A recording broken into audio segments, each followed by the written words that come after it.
Hey, hey, coming to you from my car again because 'tis the holiday season and I haven't stopped going. So here we are.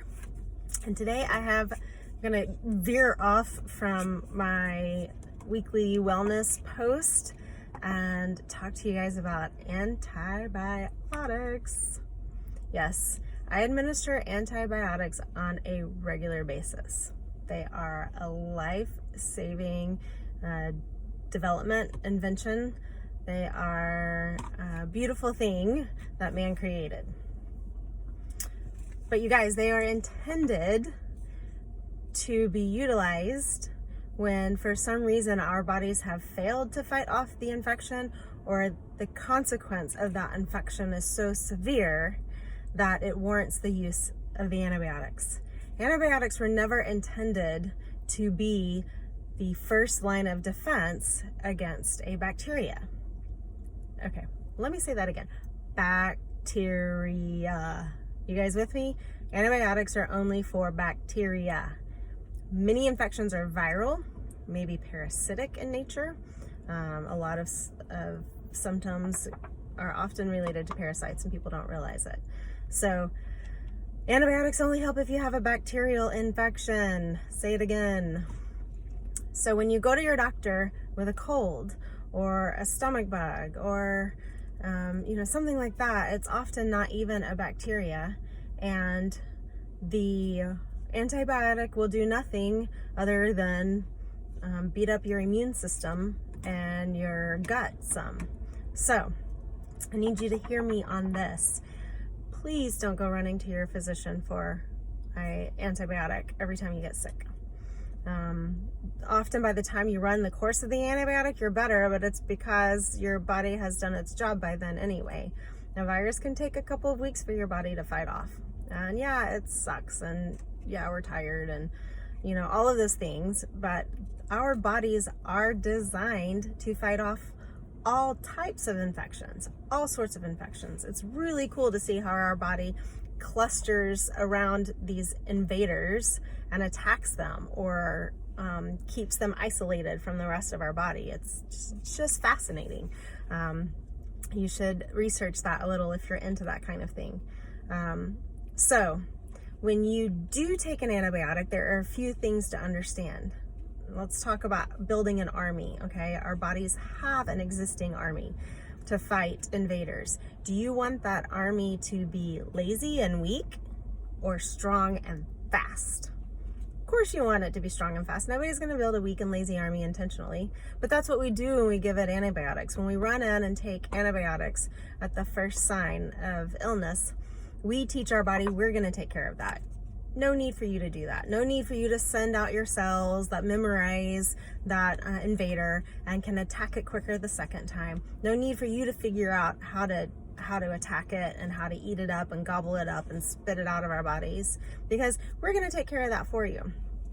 So when you take an antibiotic, you really disrupt your body's ability to learn about those foreign invaders, figure out how to capture and eliminate those foreign invaders, and weaken your immune system overall.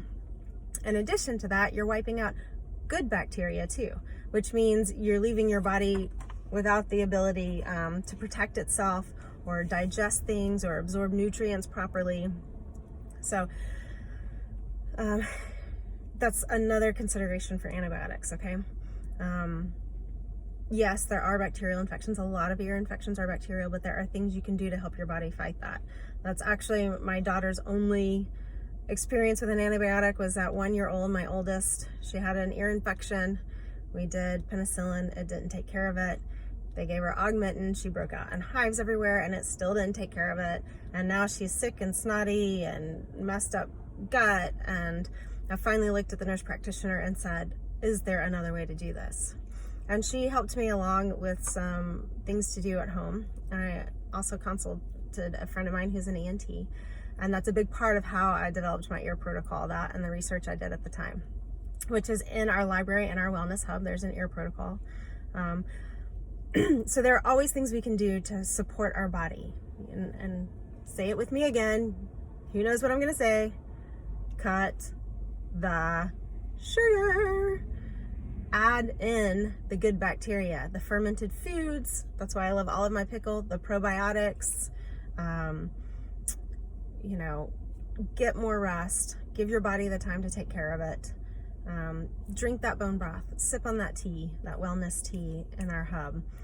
Do those things to support that immune response and support, because when you do that, you're building a stronger, faster army. And that's what we all need to be doing. Now, hear me out. I understand there are people with weakened immune systems. I understand you don't have time for that, but you're gonna have to make the time because your body's gonna have to do it anyway. So this may be a very unpopular post. I get it. I may get a lot of comments or silly faces or people that don't listen in next time, but it's the facts. So I hope you guys will consider following up on this. Do your research, go on PubMed, look at the effects of the antibiotics, find out for yourself, log into our library, see how to avoid the need of antibiotics with our wellness protocol. You know, and also if you are using antibiotics because you have to, you're at that point, or your immune system isn't working right, also look at our wellness protocol for how to support your body during that time as well, because it's no joke. They're tough on your system. They wipe out a lot of good stuff your body needs and make it tough. So hang in there. We're halfway through winter months, I hope, by the time you see this. So dig in, get some rest. More power to you.